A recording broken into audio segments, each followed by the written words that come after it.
Wood floors stained by rusted furniture feet? Protect those legs with rubber caps to keep your floors looking fresh and avoid costly repairs.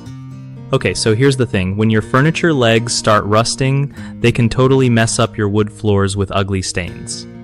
First off, grab some rubber caps or felt pads, which are cheap and easy to find at hardware stores or online. Just pop them on the bottom of each furniture leg, and boom. No more direct contact between metal and wood. If you already have rust stains, don't freak out. Try rubbing the spot gently with baking soda mixed with a little water to make a paste, then wipe it clean. Another tip is to slide furniture instead of dragging it so you don't scratch or wear down those caps. Make a habit of checking your furniture feet every few months to swap out old caps before they break down. If your furniture is heavy, consider getting thicker rubber caps for better protection. Also, keeping your wood floors clean and dry helps prevent rust from forming in the first place because moisture is a big culprit.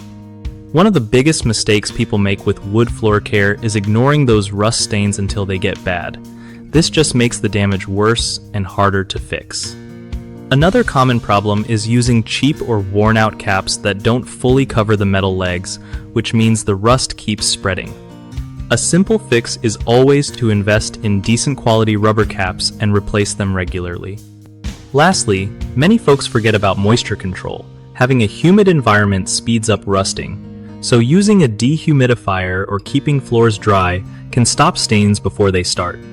BigHomeProjects.com is super helpful because it connects homeowners with trusted local contractors who really know their stuff when it comes to wood floors and furniture care.